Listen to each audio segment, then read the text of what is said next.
Hi everybody. Today I'm going to talk with you again about something you can do to improve your intuitive clarity. Intuitive clarity gets you more accurate, intuitive responses, and sometimes, you know, if you're just goofing off with your intuition, it's not such a big deal whether you get sloppy results. But if you're doing something where perhaps the intuitive inquiry and the information you gather is going to lead to an action step like investing in a particular product, or perhaps advising a client on a certain direction to go, or a certain product to buy, or whatever, we want to make sure that when we're using that's called intuition on command, where we're asking a question, we're asking for some specific feedback because we're going to take an action step with that feedback, and a lot of times those action steps cost money, they take time, and they take energy. So we don't want to waste time, energy, or money, and it's important that our intuition is accurate. It's crucially important if you're doing intuitive work and getting paid for it, for those of you who are watching this program and working as professional intuitives. So this little tip is a little snippet from a program called 5 Things That Will Really Mess Up Your Intuitive Clarity. And you can find that program, it's like an hour-and-a-half seminar in the Senzar Video Vault at sedonaportal.com. If you've never checked that out, there's like 110, 120 great videos in that Senzar Video Vault, and learn more about that if you like the kind of training you find on my YouTube channel.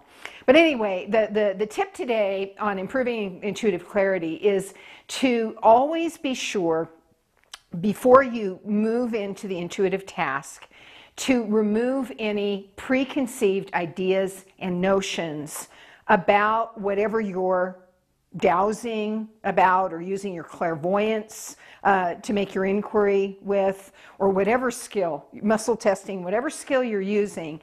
Remove all preconceived ideas and notions. This means thoughts and feelings about that other people have had about the very thing you're making your inquiry about. It might be, for example, a product, like maybe you're evaluating for yourself or for a client 5 different vitamin brands, and you're trying to use your intuition to choose the brand that's going to be the most beneficial for the least price, ideally, but it's going to get you the best results is what we're typically after. And you might be doing something like that. Well, many people have probably purchased that same brand, all these different brands of vitamins, and everybody will have opinions about the different vitamins. Even the company itself that creates the vitamins very often has opinions, and often advertises those opinions in magazines and things like that with doctors. So doctors will spout information about the particular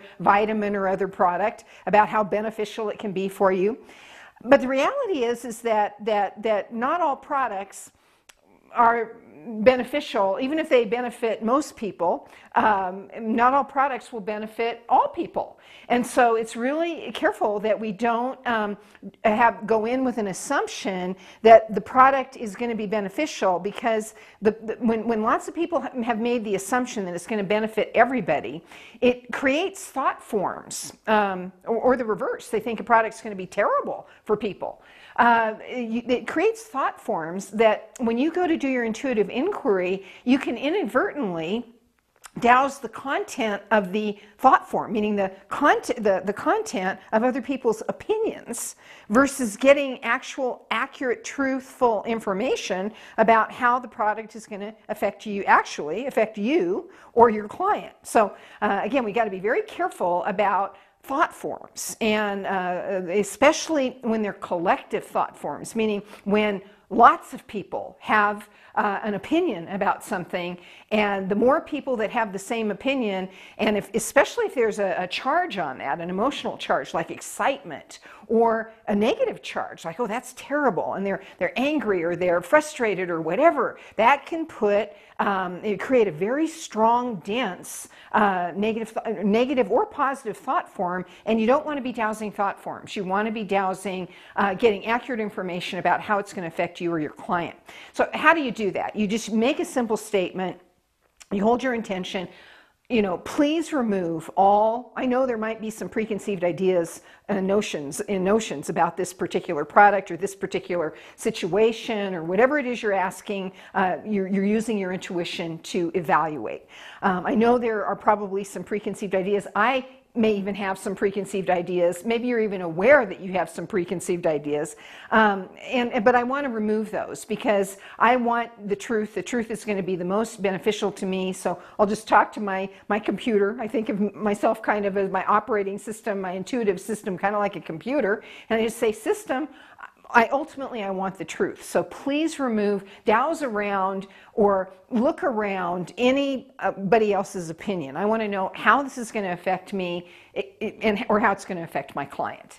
A couple and that amazingly, that kind of strong and focus. Now focus, don't have your mind wandering all around. Focus and really intend that, and you will succeed in getting around any thought forms that are there that could muddy up the clarity of your intuition. But a couple of kind of interesting stories. I've got thousands, but I'll tell you these two because they're good examples of just how powerful these thought forms can be and how easy it is to just get gummed up because you haven't done this sweeping away of these thought forms before you go into the intuitive process. First story is a story about myself. And it has to do with this house that I'm broadcasting from. This house I've owned for about 28 years now, and it was the first home that I bought in Sedona when I moved here. And at the time that I purchased it, I was told by the realtor that I would have about 6 months after the purchase date to take out the septic system and turn the plumbing system, hook it in to the city sewer system, because the city of Sedona had just built this big sewer system and they wanted everybody hooked into the system. So they gave you 6 months if you bought a home.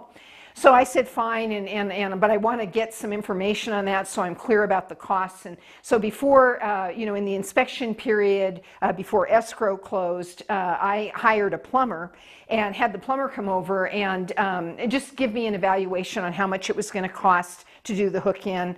I asked the plumber if he could show me where the septic system was, and he said sure, and he went to his truck and he grabbed some dowsing rods. Now I was familiar with dowsing rods already. It was about how many years now? 40 years, 35, 40 years that I go. So I knew a bit about dowsing already. And I certainly recognized dowsing rods. And he grabbed these rods and he goes right back to the backyard and he finds the septic system. And I said, oh, great, because I had had the opportunity to talk to the owner. And I had asked the owner when I was chatting with him, where was the septic system? And it ends up the owner told me it was in the exact place that the plumber, who happened to also be a dowser, found the septic system. I thought, great, everybody's on the same page and we're ready to go. So I bought the home, a couple of months go by, and it's time to do this whole septic thing. And so the first thing I have to do is I have to have another company, before the plumber comes to do all the plumbing, I've got to have another company come, pump out the septic tank. They've got to then fill it with rubble or whatever, crush the top, fill it with rubble. And the very first thing, these guys arrive, and the very first thing that they ask me is, where is the septic tank? And I say, it's right out there in the backyard. So I have to run an errand. They go out there and they get all their equipment. I, in the meantime, have to run an errand. So I go out about my business, and I come back about an hour later to find that these guys who were supposed to do the pump out job, first of all, I walked into the backyard and there were holes all over probably 3/4 of the backyard, where they had taken these big poles and they had jammed them down into the ground. These guys could not find the septic system. It was absolutely not where the plumber and where the owner had said that it was. Now, interestingly, I did not divulge this to these guys, but after I had purchased the property, just for fun, I got a pair of dowsing rods, and I had gone out there to see if I could find the septic system, if I could get a dowsing response with my dowsing rods. And certainly I was able to get a dowsing response. I, in fact, found the septic system exactly where the plumber and the owner had found the septic system. But here I was facing reality with these guys at my house having poked holes all over the area that I said the septic system was in and all over most of the rest of the backyard with no septic system. No septic system. It ended up the septic system had been improperly installed, who knows how long ago, probably an owner or two before the guy that I bought the house from, and it had been installed so half of it was under the house. Now the house had been remodeled from its very original state, and that was would have been the original septic system, but the remodel probably came out and went over half of that septic system, which is actually against code, so the building code. So it was basically illegally the addition or maybe even the initial installation of the septic system was not properly done. But we found it and they pumped it out, and that was the end of that thing. Now, how did that happen? How did that happen? That happened because nobody cleared preconceived ideas and notions.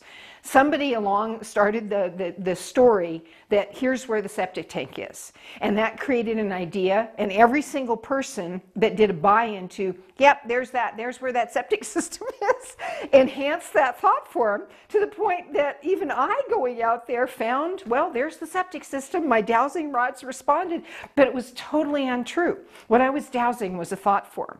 So that's one example. Now another example, a client came to me. She was actually a doctor, an MD, but she was also very, very interested. She did mainstream stuff, but she also was a homeopath, and she did all kinds of interesting alternate work as well.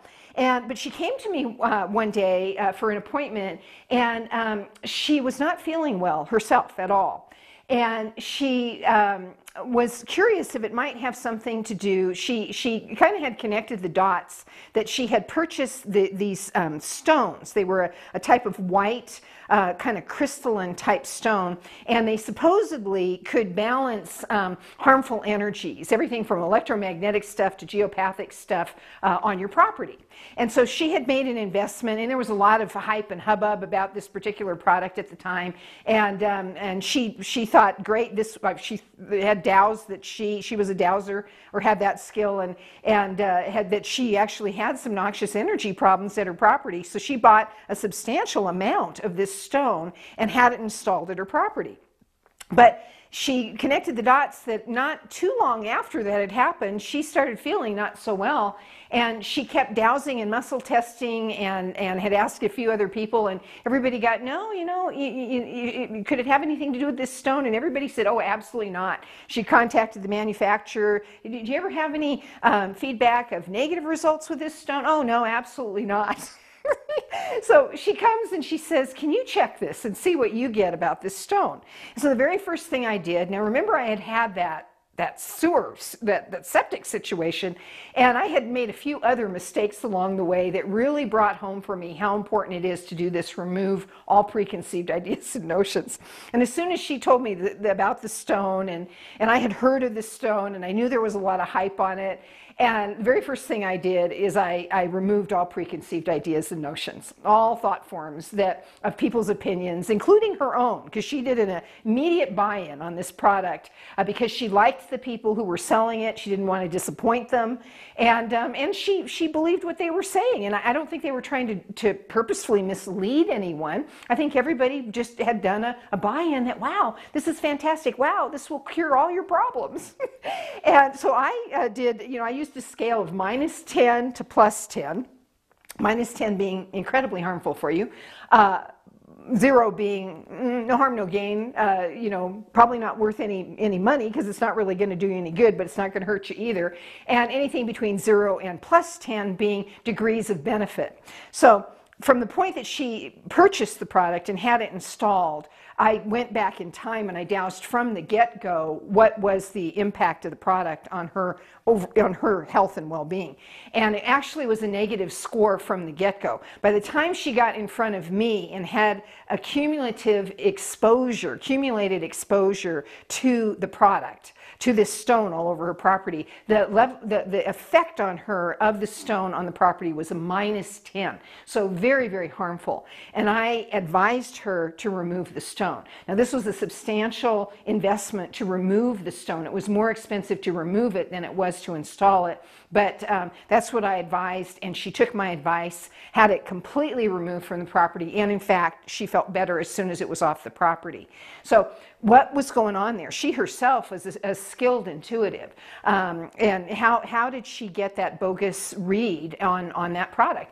Because there was so much hype on the product. There are so many people buying the product, believing that the product is just going to fix these problems for everybody in all noxious energy situations. It's just going to handle everything. And she just did a buy-in to, and that enhanced the big collective thought form that already had been created by the producers of the product and all the people who had already purchased it. And here she adds to that mix, and she's just simply testing. When she tests, she's testing the content, or she's reading the content of a gigantic, very powerful collective thought form. So again, the message is you need to be very, very careful about your own opinions about something and other people's opinions about something, about an issue, before you do your intuitive questing. Very, very important.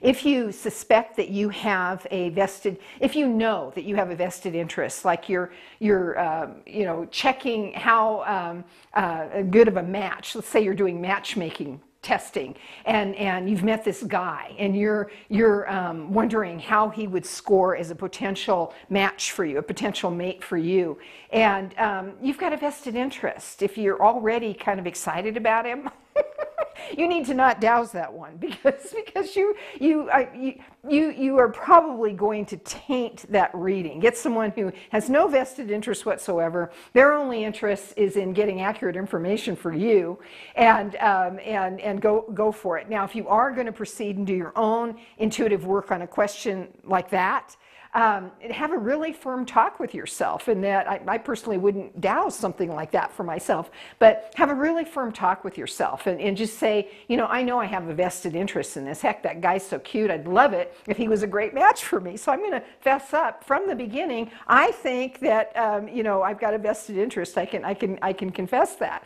But I also know that really I don't want to waste my time, and I don't want to be getting into something that's not going to really be beneficial or a good match for me. So system, override this desire that I have, and give me accurate feedback, please. I really actually want to know how good of a match or not good of a match this would actually be. So I do those kind of talks with myself quite regularly if I think I've got any vested interest in something that I'm dowsing for myself or for a client.